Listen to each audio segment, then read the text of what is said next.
miss you. All right. Welcome one, welcome all. This is your boy TUNESBYTONES. This is my girl Mobo, and welcome to Low Key Vibing. That is one, welcome all. I'm so fucking up right now. It's so different live. But men, women, children, anything outside or in between, anything that considers itself human, I don't know, underneath. But here we are into Low Key Vibing. Basically, this is what it always has been. It's a show about the local going-ons in Denver, as well as local talent, news, everything about that, as well as things going on in black culture. Because if you are colorblind and you cannot see, we are black. We are not gray. So therefore, we'll be diving right into it. I'm going to be talking about some of the things that are going on basically in local Denver scene. First of all, the local Denver talent. Myself, there's going to be a show at HERMAN'S Hideaway that's going to be next month. What is it? How far are we away? I think it's like a month and like 10 days from now or something like that. No, a month and... It's weird because February only has 28 days, so it's like... Oh, damn. Yeah, that is right. Today's the 11th, but the show... So in regular times, it would be like a month and 12 days from now. But a month and 12 days from now, I'll be performing at HERMAN'S Hideaway on Broadway. That is 9 o'clock. That is going to be one of the first shows I believe is going to be going on in Denver in a while because of the pandemic, so I'll be happy for that. Of course, crowds may be restricted because of the pandemic. It may be rescheduled because of the pandemic. I will keep you abreast. But the link to all of that, as well as tickets for online, will be in the description. I got her and some coworkers coming, as well as her and another coworker from my other job coming, and then another dude that I've done a show with coming, as well as some friends he's bringing. So hopefully it'll be a good-looking crowd. But like I said, 9 o'clock, March 21st, HERMAN'S Hideaway. Come see me perform. We're going to be going into local Denver news. I found a Denver rap station that just got started recently.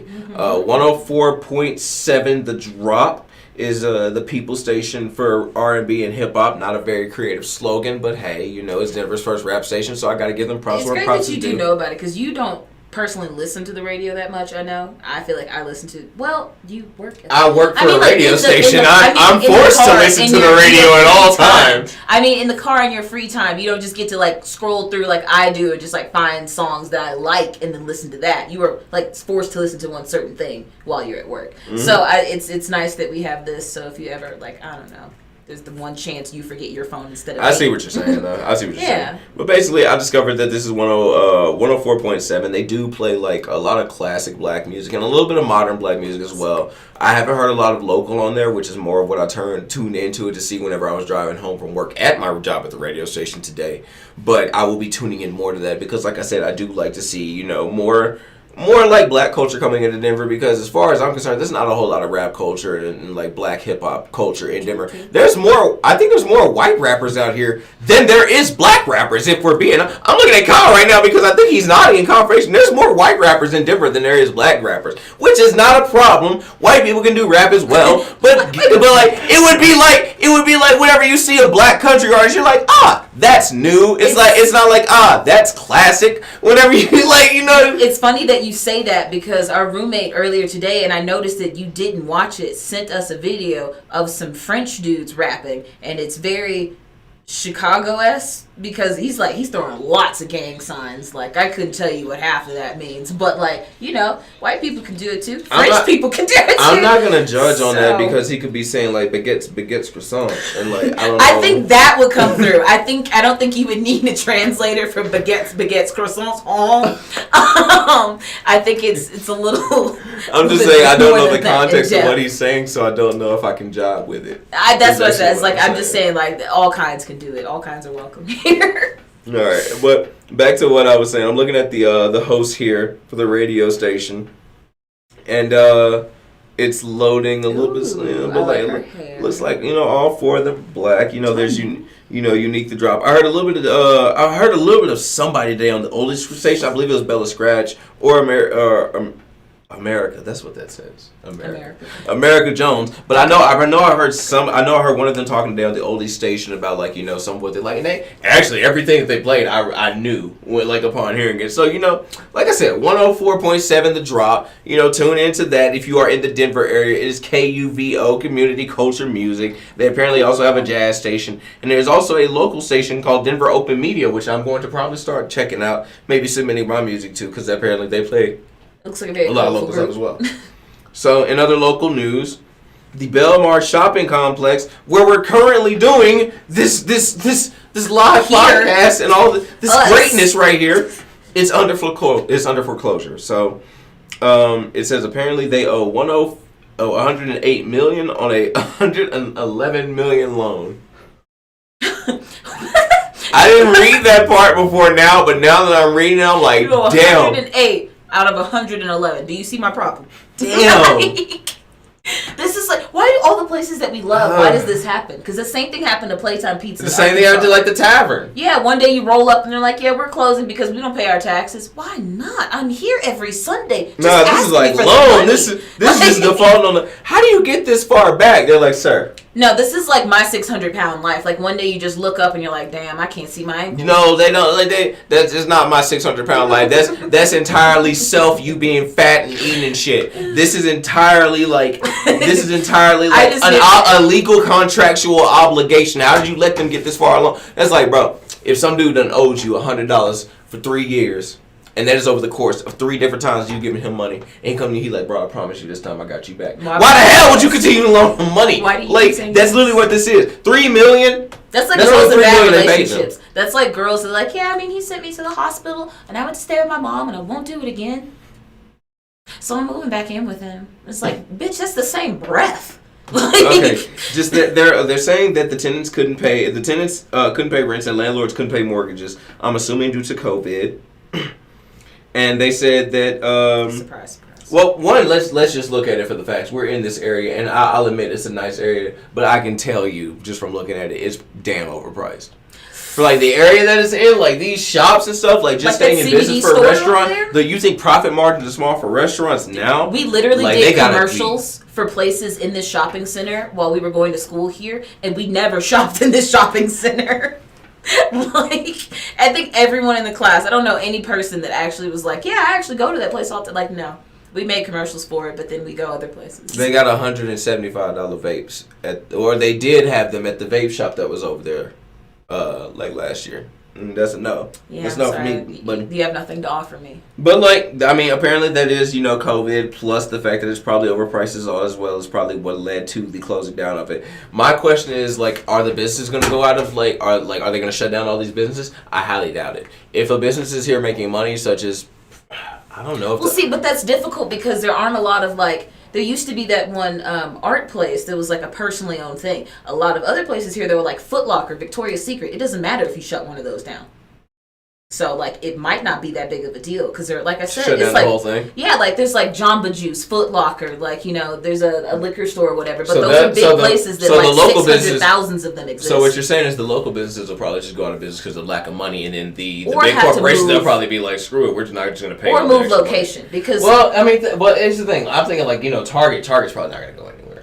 I mean, like, yeah, but even if they did have to close, I'm saying it wouldn't be like that big of a deal. Like, for the people that work there, yes, but for the corporation itself, that one is not going to matter that much. That one art place over there, that lady, that was just her thing. She moved locations. But Target brings in a lot of money. Target is the main grocery shopping place for a lot of people in this district. A lot of people don't go all the way down to King Super, so Target's probably not going to close. True. I mean, I'd like to hope not. Target's probably not going to close. I read an article saying that the movie theaters probably not going to close, but like the movie theaters have been like going down the fucking drain since the pandemic started, so they might close. It's just I hope it doesn't, anyway. but the movie theater might close. Places like Foot Locker probably won't close. Like, I don't know. I just don't see them like little niche spots like that. I mean, because here's the thing: the new owners are going to want to bring in some type of revenue. So they're not going to just close down everybody and just have an empty ass fucking like complex this big for a long time. They're going to let anybody who's bringing in some type of profit stay. So I feel like places like Target, Foot Locker, and maybe even the school will stay. That's so weird. Can you imagine like an entire zoo had been shut down, but they still let the Dippin' Dot stands function? Like that's kind of what that feels like to me. Like that's so weird. Like the whole plaza itself is like not really a thing. It's a little different for me. It'd be like if they shut down the zoo and they let certain animals still stay. Like the gorillas, the pandas, and the giraffes are still there. That's basically what it is because like the whole complex might be shut down, but like you might still have Foot Locker and Target, and then you'll have everything else with a for lease sign on it. And you're just like, what the hell? Stands because that's something that's making money. The animals are just chilling. I mean, that might play into. I mean. I'm not I'm not the whiz kid on like, how property and like rentals and all that works, especially concerning businesses. I wasn't even good at Monopoly buying land. But like, I feel like, with the pandemic and everything, they might decrease the prices here, and you might just see some more affordable businesses coming in. You would like to hope, right? You would like to hope. If they have to close down everything and like, be like, all right, we need to lower the price so it's not like astronomically high for people to come in here, because it was high before the pandemic. You think it won't be high after the pandemic? They got to lower the prices, I feel like, to get some more retailers in here, especially if they want to promote locality. But basically, the shopping center where we have the college, which is where the studio is, where we're doing this show, is going under foreclosure. Hopefully the school won't be facing any financial difficulties because of that. But if it does, we will always find another place to film. We'll try to bring you all quality content. I just wanted to inform you of that. We're mobile now, so we have more options. There's at least. So now I just want to go on to one of the last of the two stories for the day. I found this weeks ago. Weeks ago. I cheated. He's been holding out on I cheated at work, and now my husband wants me to quit the job that I love. Okay, so she ended it recently and confessed to her. So I ended it recently and confessed to my husband after the guy I was seeing started getting really heavy, wanting me to end my marriage to be with him. For me, it was only ever about fun and sex and a distraction from real life, but to him, it obviously meant much more. He's accepted my decision now, but the trouble is we still work quite closely together and are both key workers, so we see each other all the time, which is awkward. To be fair, my husband has been amazing. Naturally, he was very upset and angry, but wants to make the marriage work, and was generous enough to say that he is not blameless and has made mistakes in the past, although he's never had an affair. He wants me to leave my job, though, which I don't want to do. I've worked so hard to get where I'm retraining from, to where I am after retraining, and especially in this economic climate, I don't want to look for an alternative. He won't budge on it, even though I've said it's completely okay with this. I've said it's completely over with this guy. I've erased his numbers, and I only talk to him about work-related matters. Is my husband right? What do you think? I think I haven't smoked cigarettes in a while, and I want a cigarette after hearing that. Let me just read Colleen's response, because this is one of those, let me ask a random person over the internet and see if let me ask somebody else's mom. This relationship advice, thing. It says, I think if you're going to make a proper go of your marriage, it's going to be hard on your relationship if you're in contact with the guy every day. It's going to be very difficult for your husband to trust you and not to think about what's going on at work. So I think you have to cut him off completely if you're serious about rebuilding your marriage. I know it's not easy to get another job, especially at the moment, but I think you should start to look at what's around to demonstrate to your husband that you're serious about making the marriage work. You also need to confront why you were vulnerable to this affair. Did you blah blah blah? This is the whole reason. Why did you cheat? You're not wrong, sweetie. You just have to make some tough decisions. Nah, I feel like she's just telling her thing. You have to confront why you had an affair. She's also not telling her she's wrong, which is like something that like I'm sorry, I've noticed that like a lot of women do that. Whenever women cheat, and it's because of a lack of emotional support or something like that, it's completely understandable. But if a man cheats because of lack of emotional support, he's a heartless monster. Or he's a little bitch that can't talk to his girl or something like that. So let's just get past that. We already know what that is, okay? We already know that that's how most of the community, especially the black community, views their men. Because let's just get past that, okay? Women cheat. It's a vulnerability. It's the man's fault for being lacking. If a man cheats, he needs to have hot grits thrown on him because he is a bastard and it's his fault. So let's just go ahead and just move past that. We already know that she's not going to get told she's wrong by another woman giving her advice. Let's get that out the way. I don't like other females. But like I have a problem. Here's my thing. If the woman that I'm married to and you cheat on me with a dude that you work closely day after day with, and then you say you want to make the marriage work, I've never cheated, and then you want to tell me yeah, we can work it out, but I still have to be able to work as closely with this dude as I used to work with this guy. I'm fucking your sister. I have a brother, so that's difficult. I respect your mother so much, but I was gonna say something so ratchet and so vile. You know what I was gonna say? I was gonna say I will fuck your mother, give you a sister, and fuck her too. Wow. Now that's how evil I am. That's the long game. That's Southern Alabama incest evil. Game. That's Southern Alabama incest evil. The waiting game. So, see, I wouldn't do that. But god damn it, I'd be salty. We've been dating. Oh my god, I'd be salty. Look, we've been dating for 5 years, right? I'd be salty. We have been dating for 5 days. And anything like that happens? No, they married. No, I'm saying that's what I'm saying. That's a commitment. Even if we had just been dating for 5 days, I'm done. Like, that's it. I feel like if anybody cheats in a relationship, there is no moving past that point other than moving the fuck out of my house. Like, it's just the done data. Like I said, whether we're dating, whether we're married, if like, I'm sorry, I don't have any tolerance for it. You know, I realized, like, I was like, you know, I just thought about it. I was like, if I fuck her mother, and then like that's my daughter.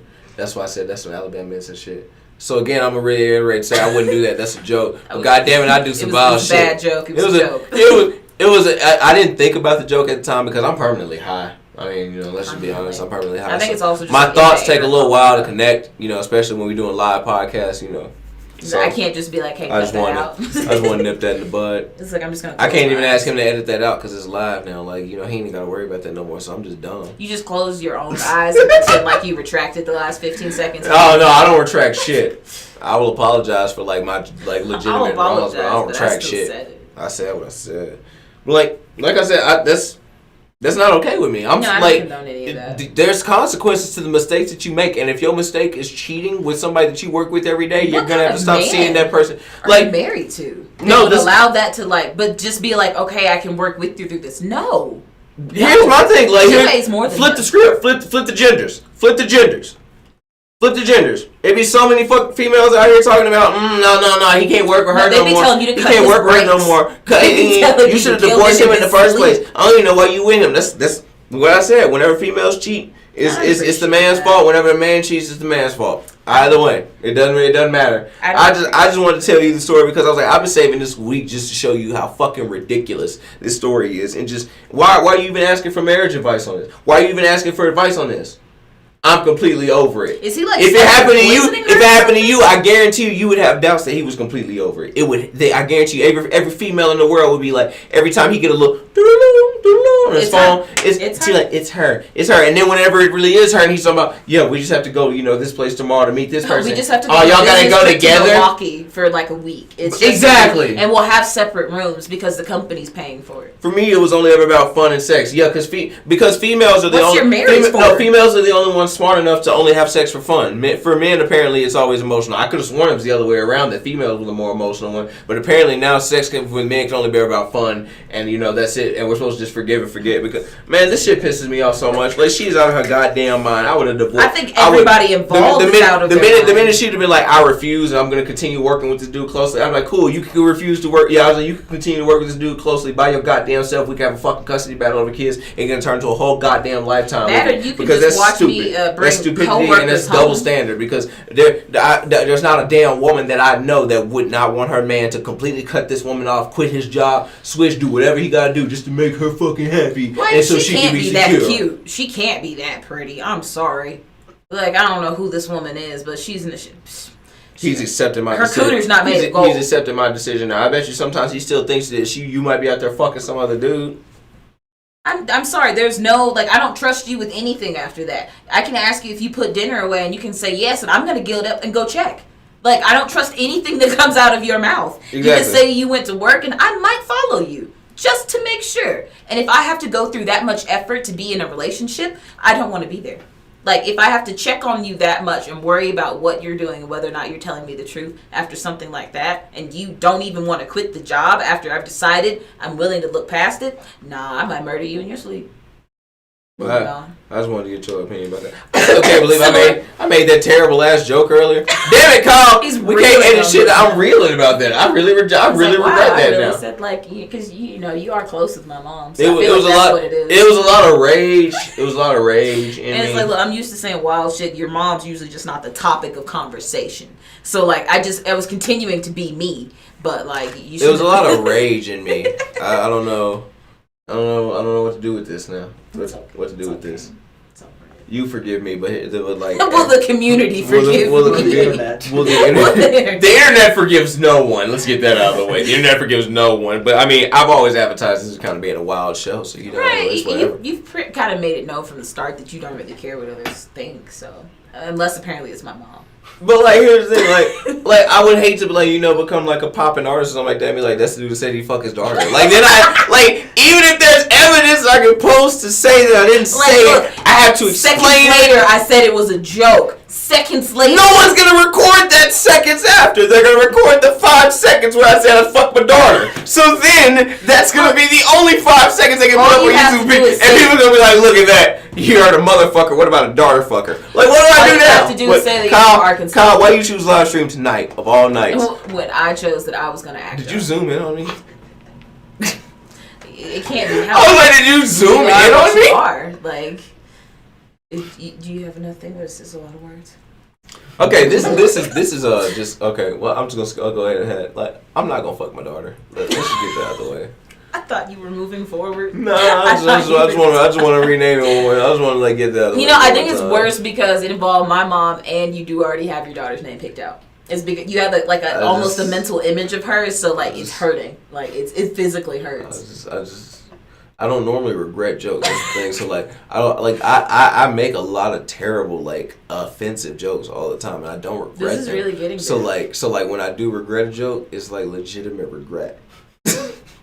Legit regret. Okay, let's move on. So this is the last one. It says y'all become homeowners, then talk down to renters.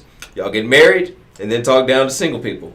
Y'all make some money, and then you look down on people who are still trying to make ends meet. Y'all get a little LLC, and then talk down to people who still punch the clock. Y'all get religious/spiritual, and then look down on sinners. Humility will always be the code. Remember where you come from, because you can be taken backwards. I want to say this is addressed to everybody. This is addressed to anybody who like moves away or like moves up in life and everything and feels like that they're in a better place. But like just from my own personal experience, this is to me addressed to the black community. because I follow so many like black financial or like black business supporting pages or like black land ownership pages on like Instagram, and sometimes y'all come with like really really great information, but sometimes y'all just sit there and you talk down to black people, you talk down to what other people are doing, or like if you know a method that is not as effective as the method that you're using, you shit on it and you talk shit about everybody who's doing it, so much to the point where I don't want to fucking follow your method anymore. I don't want to purchase anything from you, and I really hope that your business fucking falls to the goddamn ground. And that is just me, like that is just me being black, because I don't know if I can't speak for other races, I can't speak for Chinese people, I can't speak for white people, I can't speak for Asian people, I can't speak for Indian people, none of that. But like, I can speak for black people, and I can say that black people are some of the worst goddamn motivators for their fellow people of their race in the goddamn world. Y'all some of the worst fucking motivators I've ever seen in my life.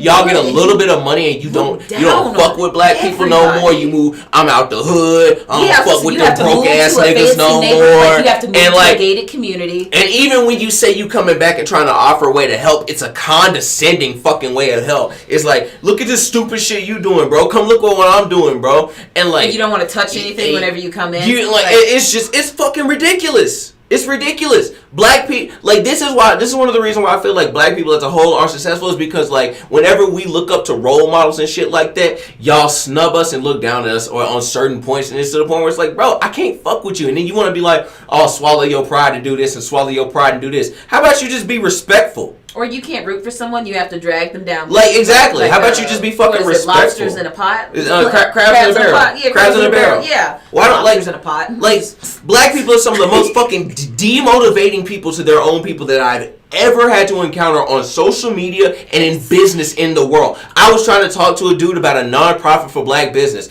and like something happened to the point where I ended up having to work the next day at my job because I got scheduled. I wanted to reschedule with this dude. He ignored me, saw the goddamn messages, saw multiple messages, ignored me. I'm trying to talk about a nonprofit to try to put black people in a better situation, and this bastard ignored me. Mm-hmm.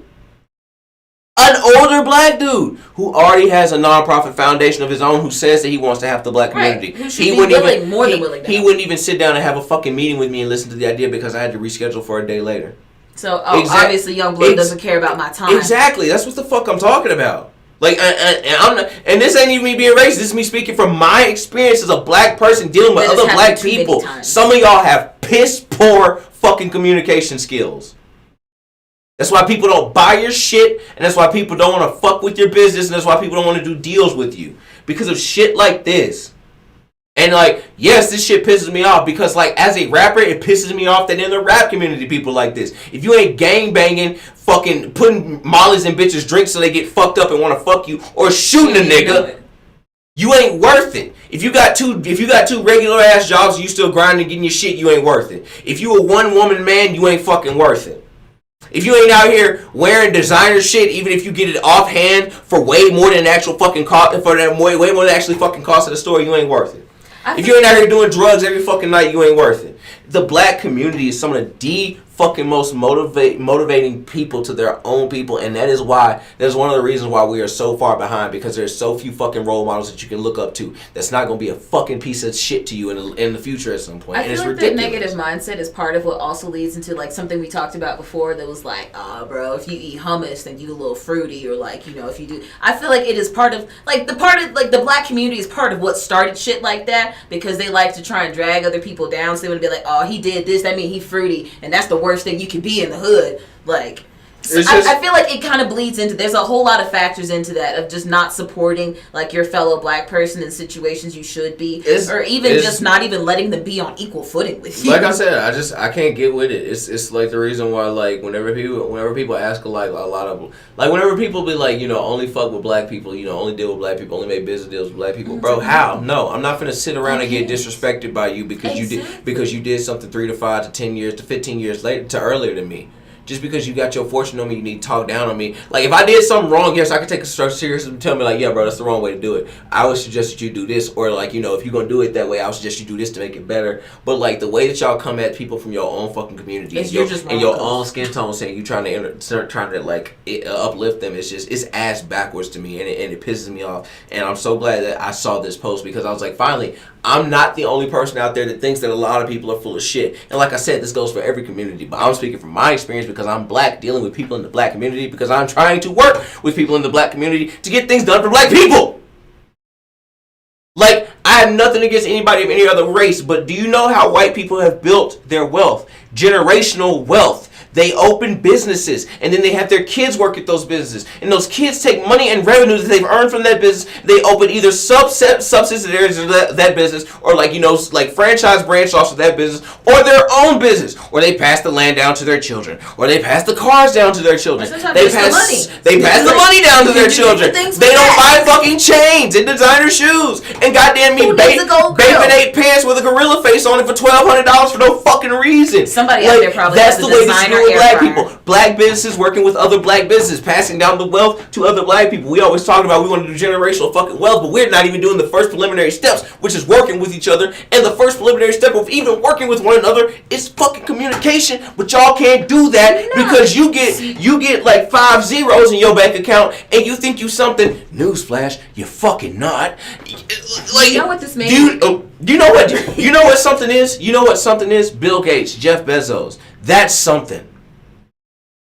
Like, all y'all, I'm sorry, niggas out here that done made a whole lot of money, and now you think you can put down other black people because y'all niggas think that you not niggas anymore. Well, let me give you a news flash. Bump some rap music, driving whatever nice little car you got, and roll around in your little nice white neighborhood that you done moved to. You're gonna get pulled over just like a nigga would. I guarantee that. Basketball players, it happens to them all the time. Football players, lawyers, hell, even Tim Scott, one of the goddamn senators, said he still gets stopped more often than people going into the goddamn Capitol building to do his job as a senator. You wanna know why? Tall, black, bald dude. So at the end of the day, you's a nigga. It don't matter if you're in a Benz or a coupe, you still a nigga. What's that line that Kanye West said? I don't even remember the actual line, but you still a nigga. So please, stop looking down on other people. This is me, a black man, talking to the black race. I'm not talking to any other race right now. I'm talking to my race of people. We'll get to them later. We'll get you all later. We're talking to the people right now. You still a nigga. Stop looking down on other fucking black people whenever they on the come up. You want niggas to do better. Y'all better stop acting like the races of people that you fucking criticize and start uplifting people. Instead of fucking, hey, you want my help? Get up! Why are you not standing up? Come on, help yourself. Bitch. niggas. But anyway. Just to toss that in there at the end. You actually reminded me of something that also happens. It's like in a lot of situations when it comes to black people who supposed to be helping other black people with businesses. A lot of times it'll be like, well, if you just give me the shit for free, then I'll advertise. And it's like, at some point I have to stop giving out things for free. My mom, there was some black WNBA player. She wore a couple of my mom's gowns to like some event. Like she wore them like down a red carpet to like the Golden Globes, something like that. And then she took pictures in them, was supposed to give her credit and send them back. No, she never sent them back. All of the pictures that were posted in all of the magazines, her name was not on a single goddamn thing. Not a single thing. So my mom just kept all the stuff and put it on her own website to be like, yes, my stuff was here. No, my name is not on it, but this is me. So yeah, that's another thing. You want free things. You want people to just give you shit for free because, we're both black. We're both like working towards, being big. It's like, yeah, but you're not helping me. I'm doing better than you and I'm giving you free stuff. I want to talk about another thing just real quick before I sign off and talk about the local news and everything. But another thing is I will shop black owned, but I'm not buying a $175 denim jacket. You can kiss my ass. I'm not buying a snapback. I'm not buying $129 fucking jogger pants that I can find. I'm wearing jogger pants right now. You know how much these hoes cost? $25 fucking dollars. Rue 21, baby. Okay. Dude, this whole jumpsuit was $7.99. No. Bro, Ply, I saw that there was a tweet about Plies. I don't have it saved right now, but he said black people, y'all gotta have good products, good customer service, and that shit gotta have a good price point. And that's what niggas forget that y'all have great customer service and a great price point, but and y'all have great products and a great price and a great customer service, but y'all price point is absolute ass. And don't get me wrong, I know it's because the materials are more expensive. You can't get that many of them. You have to ship it yourself. It takes longer. You can't do it like Amazon does. But y'all niggas need to learn how to sometimes take a goddamn loss or not even a deficit or not take as much profit. Because I know some of y'all motherfuckers gotta be selling that shit to the point where you trying to make 42 to 58% profit. And if you a small business, that's not the way it fucking works when you starting out. If you just selling shit online and it's just you and a team of 5 other people, I don't think that's the way it fucking works. You can't be trying to make 58% profit selling shit for almost double the fucking price. I'm not gonna buy it. Ain't no nigga in their right mind gonna buy it. You know where we gonna go? Amazon or Walmart. Okay? I'd rather just buy patches and make some of the stuff myself. Okay? Best believe, I'm gonna have some merch coming out, and when I come out with merch, it's gonna be damn affordable. Or it's going to be at a price point where I can at least sit there and acknowledge and talk about the price point. I guarantee you, some of y'all talk to me about y'all price points. I see y'all trying to make 30 to 50% profit, and y'all not as big as Walmart or Amazon. I'm like, And then let me get that shit out of my face. Made too. Let me see loose threads when I paid $179 for a jacket. I'm going to find you. I will find you. I'm pissed off. You're getting the worst review ever. Ain't nobody buying your stuff. No, fuck Yelp. I'm gonna write a review on your face. I got you. But okay. So we're gonna go back to Safari and. No, I thought that was it. You lied to me. No, I don't want to open Instagram. So we're gonna go back to the local news. Basically, go check out in the description of all of this and every other video leading up to March 21st. There'll be descriptions to my show at Herman HIDEAWay. That's going to be on Broadway in Denver, Colorado. There's going to be links to the links to the tickets in the description, as well as online on all of my social media and all that good stuff. Like I said, go check out 104.7, The Drop, for your Denver's local rap station and all that. There's some other artists on there that I was going to get to, but there's a whole lot of them. So I decided I was just going to feature them in later episodes. Remember this Belmar shopping center that we're going on, which has a college, which has the studio that we do all of our shows in, is going under foreclosure. So we might have to switch up location soon. The incest thing was a joke. I will not fuck my own daughter. I will reiterate that before we sign off. I do have because Kyle can't edit it out anymore because we're live in this. I have one point. We'll do it live as well. Just one thing I want to say real quick. We're wearing the same cardigan. Turn the goddamn camera off. I'm done. That was low-key vibing. Thank you guys so much for joining us in low-key vibing. This was Tunes by Tones, and I'm Momo. That's our editor, Kyle. Tune the fuck back in. Comment, subscribe, and all that bullshit. Oh, I love it here. Is that really how we cut it? Yeah. Yep. Okay. Go on the intro.